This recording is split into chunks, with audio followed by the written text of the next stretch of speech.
So our topic is Filipinas dentro de 100 años, which means sa English is the Philippines a century hence. The essay published in La Solidaridad starts by analyzing the various causes of the miseries suffered by the Filipino people.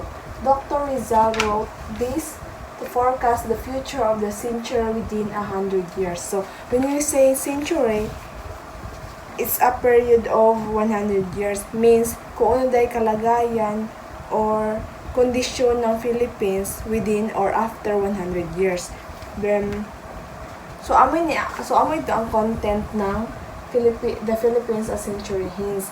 Then, so ini na essay, i-publish ini sa La Solidaridad between September 20, 1889, then and February 1, 1991. Then, also, ini na essay, aray mga predictions ini ni Rizal. Gitry na ang pag-respond sa mga question, which is, what will be the situation of the Philippines within 100 years? What will the Philippines remain colony of Spain? Sako pa bagyapon kita ng Philippines? Control bagyapon kita ni Iran pagkahuman ng 100 years? Or would it become independent? Makalaya ba kita sa sa pamamahala ng Spain kanato? Then, would it be a colony of another nation? So, kita ba is pamamahalaan pa ba ng lain na bansa? So, amo yan doon, nga ni Rizal, answer nito namang question sa kanaan essay na The Philippines a century hence. So, sa first part ng essay ni Rizal is ari daw 3 causes na sa gasuffer ang mga Filipinos itong Spanish na time. Then number 1 is Spain's implementation of her military policies. So itong sa Spain na time yapugos ang mga Filipino, especially ang mga usog, mga tatay na moapil sa hukbong militar, which means Spanish Army. So tungod dito, yakuhaan ang population ng Philippines, so yagamay, so ang yang abilin is mga bubay ug ang mga anak dokumaniran. Kaya ang mga usog atur sa Spanish Army. Tas tungod dito, ang imbis na ang kanilang mga lupa or yung mga kanilang yung mga lihukon na mga usog is yabiyaan nila tungod sidto kay didasran makagawa sidto kay gikuan sa ng Spain na paapilon gid niadto. Then second is deterioration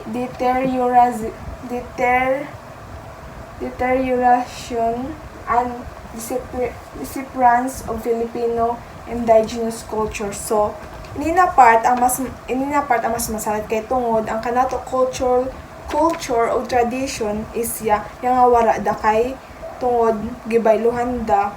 Also ang ways of living ng mga Pilipino is auto or kung wara man yung auto totally wara da gayud kay tungod kay gisakop kita ng Spain. Therefore gi-implement nila ang kanilang tradition o culture o ang live nila nga ni sa Philippines.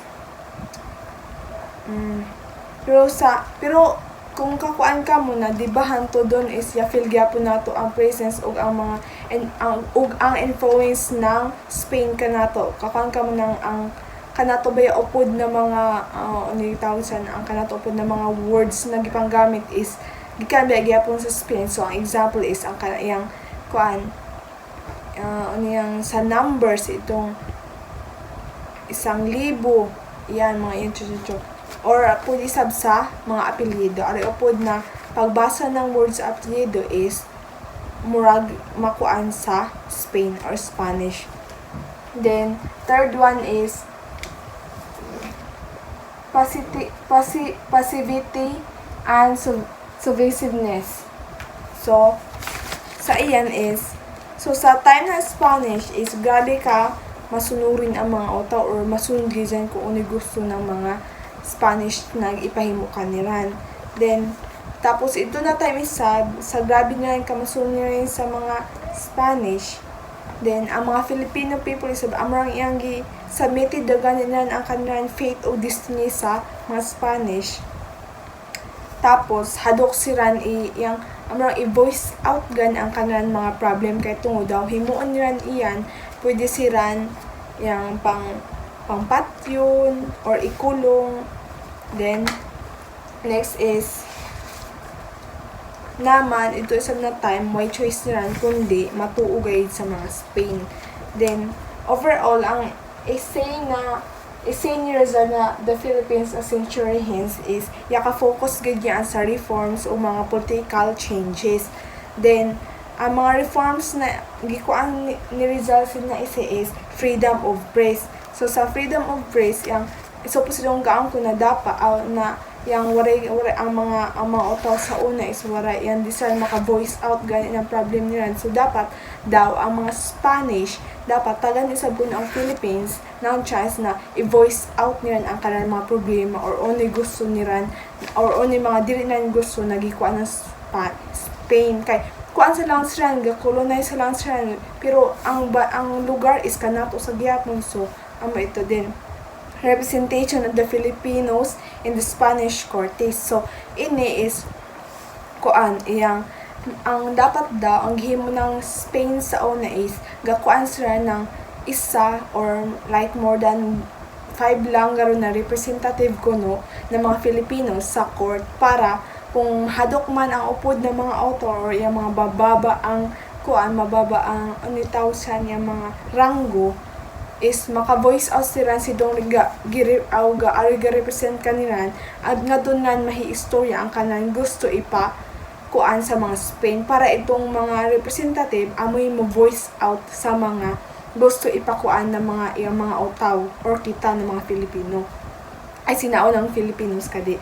Then ang political changes is feeling of government position. So kung kakuan ka mo hanto doon is I know katingan ka mo hanto doon is aron gihapon gid na sistema din sa una gid kadi aron gihapon iyan katuo ko sab doon gid lamang doon lang inihitabo kakuan ka mo si ang iyang sa mga politics na iyang sa iyang like iyang trabaho ka na iyang kung waray gid iyang kilamo na ayan kung aray kilamo is dali ka gid makuha imbis ang upod na mas deserving mas katigam si ana position is wala inon makuha kay tungod lagi wala yang mga gaong pata doon na kuan backer.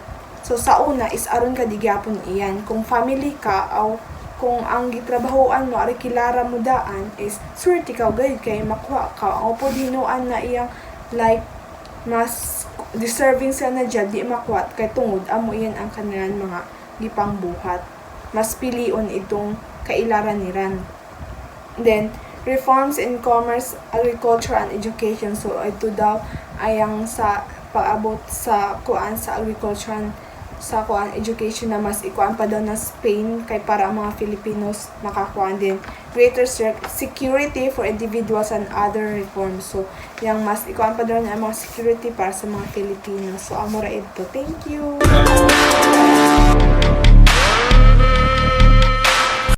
This is the continuation of report from Mary Patrice, part 2, Philippine Century Hence. What will become of the Philippines within century? Will they continue the Spanish colony? So, kini nga question is, hindi kami sa Philippine history kung unsay epekto kung mapadan ba siya sa colonization Spanish. This question been asked 3 centuries ago. So, kini gikan pa ni sa tulo ka centuries. When at Legazpi that the Malayan Filipinos began to be gradually undeceived and finding the yoke heavy, tried in vain to shake it off. Without any doubt whatsoever, the reply would be easy. So, kini katong kuan pagkamatay ni Legazpi ang mga tao is dili sila ganap og yoke. Kanang yoke means katong ibutang imong ulo dito sa kuan tasiktan og pisik. But for him who disillusioned by sad experience so everywhere discord and disorder, apathy and brutalization. So in the lower class, sa lower class is kuang gyud kining ang ilang mga di panghimo mga brutal kay kwan lagi mabang uri. Discouragement and disunion in the upper. Only an answer presented itself, and it was extend his hands to the chains, bow in beneath the yoke, and accept the future with the resignation of an invalid who watches the leaves fall and foresees along winter and whose shows he discerns the outlines of his grave. So, diri nga part sa part 2 is gipakita lang diri ang nahitabo sa 3 centuries ago. Next is, now then, are the Philippines in the same condition they were 3 centuries ago? So, sa unang Philippines, kuan ba sa una kanang stable ba or dili? For the liberal Spaniards, the ethical condition of the people remains for the same that is the native Filipinos have not advanced. So, the Spaniards ethical, it means kanang mga ethics nila or law is mura gihapon may nagbago. Then, for the friars means mga pare. And their followers, the people have been redeemed from savagery. Means, ang mga sumusunod sa mga friars or mga ilang fellowship is nakaredeem na log sa savagery. That is, they progress. So, ingana ilang progreso dito sa ilaha. For many Filipinos, ethics, spirit, and customs have decayed. It means, murag giwala na nila sa una, murag decayed sila ng mga customs. And as decay all good qualities, people that is forced into slavery. So, giwala man nila o murag gibaliwala nila ang ilang custom and beliefs. It means, nahulog sila sa pagkaalipin, mga Pilipino. And that is, they have retrograded. In this state of affairs should continue that will become of the Philippines with the century. So, dire ang naitabo dire. Tatnay.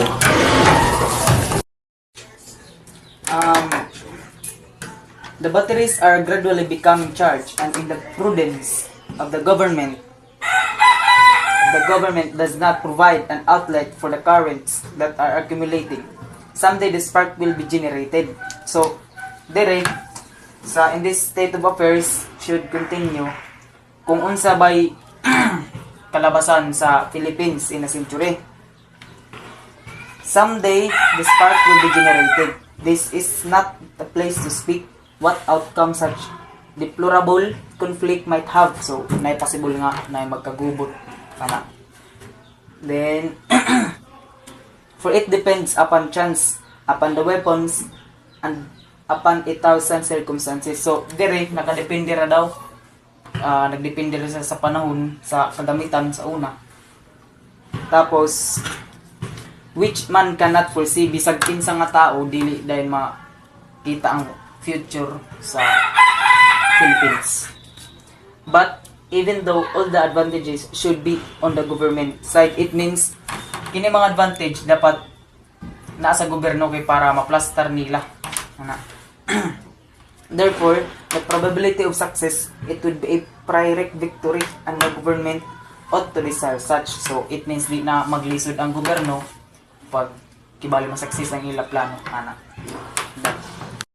The last part of sa part 2 na ako is may poverty arrest their development. It means kung ang poverty or kahirapan sa pag-develop si Saka kung ba itong sa una sa Philippine century kung pagkakabalik.